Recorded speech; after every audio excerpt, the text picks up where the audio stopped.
Well, today, Congress had its first full day back at work since the market sell-offs that ended last week and continued this week. For Republicans, that is just one pressing issue. They also face a critical moment for Trump's agenda on Capitol Hill.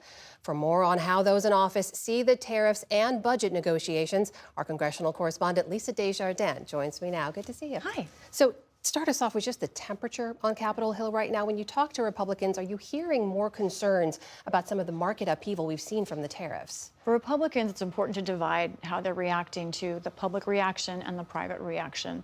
There is some overlap, but in general, in public, most Republicans are expressing support for the president, some expressing hope that this will work out very well. I spoke in particular to one moderate Republican who has a lot of trade in his district. That's Mario Diaz-Balart of Miami. He told me that he thinks in the end this is something that could be good. And I asked him, are you worried about the consequences of a global trade war? Yeah, but the problem is that there's been a trade war on American consumers and American products from most of the world for decades upon decades. The idea here is that America has needed to step up for a long time and try and get better trade agreements from around the world.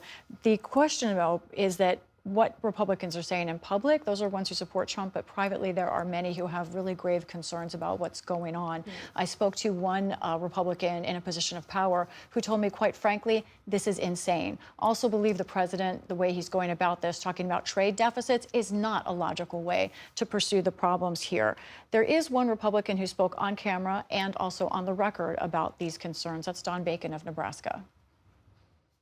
I don't like the thought of waging a trade war with the entire world, and that's what we're doing right now. It's us against everybody.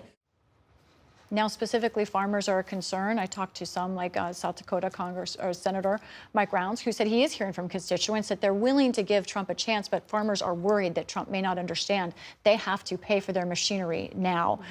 One other note, Democrats universally have a problem with how Trump is doing this, but there is some nuance here. I spoke to John Fetterman of Pennsylvania. He's someone who says maybe there's something in this, even though he sees mostly chaos. There's one thing that I absolutely do support is going after China. And I think holding China accountable, I fully support that. But I'll never understand why you want to punch our allies in the mouth over again and again and again. But again, for Republicans, most cheering the president on publicly, some crossing their fingers and some looking away. Meanwhile, Republicans, we know, are also trying to pass a different part of the Trump agenda, move forward with those sweeping tax cuts. They have to pass a budget to be able to do so.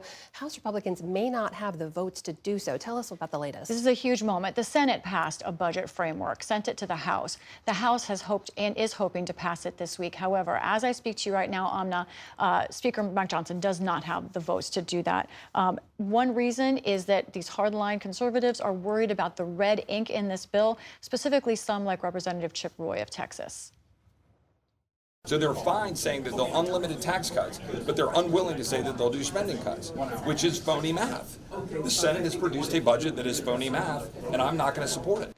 I should be very clear. There's a real debate over what this budget reconciliation bill does. He's on the side that it doesn't do enough to cut spending. Others in the Senate say no, it allows for potential spending cuts. But right now, you see, there just isn't the support in the House that it needs. It could shift to Thursday, but for right now, votes have been delayed. So what happens next on this push for a budget plan? Timing matters quite a lot because the president had hoped to get this entire package, this step and the next step, done by Memorial Day. Right now, they're not on that track. And if they lose momentum now, most people realize that the president's first year is the most powerful one. So there's a fear that if things don't get on track for this Trump agenda bill soon, that they could lose not just time, but important momentum for these big things. Lisa Desjardins covering it all. Thank you so much. You're welcome.